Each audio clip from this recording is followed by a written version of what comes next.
This video is part of the online course Europe and Young People: How Citizenship Works in the European Context.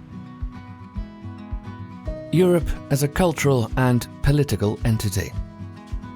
Also within Europe, everything has not always gone in the same direction, everywhere, at all times. For example, the realities were very different in the 20th century's divided Europe, which was separated by the Iron Curtain during the Cold War.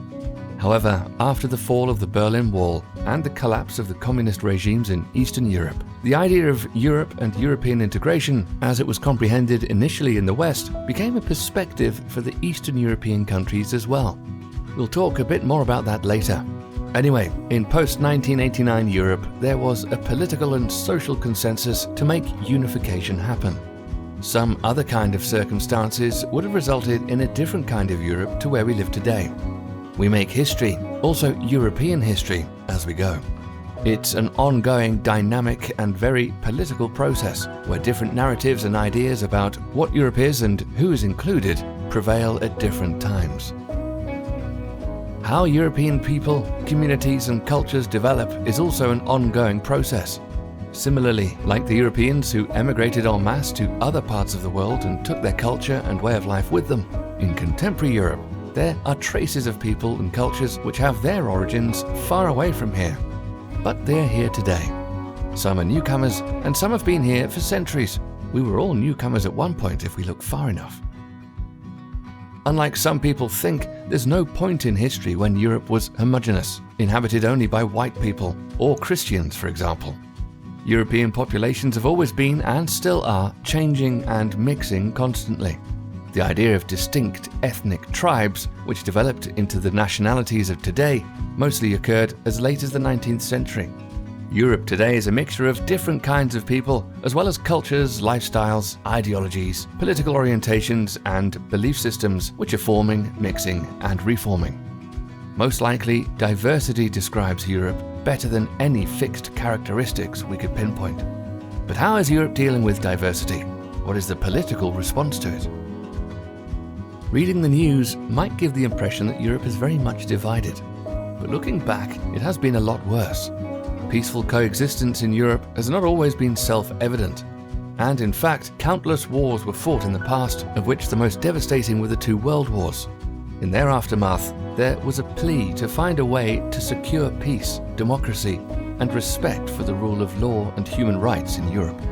These were the founding principles of the Council of Europe, which was established in 1949. The European Union, on the other hand, which can be traced back to the European Coal and Steel Community, set up in 1951, aimed at making European countries interdependent through common economic and political interest, so that the mutual benefits of cooperation would outweigh any attempt at another war.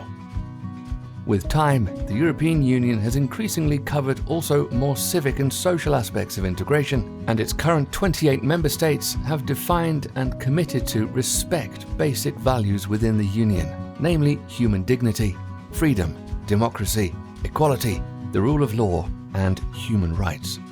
Admittedly, peace has prevailed in the past 70 or more years, at least in most parts of Europe.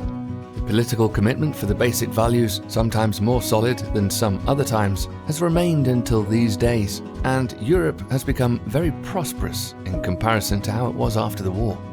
To acknowledge these achievements, the European Union was even awarded a Nobel Peace Prize in 2012. No wonder many people say that what defines a contemporary Europe is the legacy of the post-Second World War era and the supranational European political institution. However, we know that this era has not only been milk and honey, and that there have been several political challenges that the European institutions and their member states have been struggling with and disagreeing on. And although the Council of Europe covers the majority of countries we conventionally consider Europe, the European Union is more exclusive. Some countries do not want to, or do not fulfill the requirements to join the EU, and therefore it does not have a true pan-European representation. Not even to mention the internal dilemmas within the EU on what it is, what it should be, who should be in or out, and how to govern all this. How can we best relate to this kind of political setup?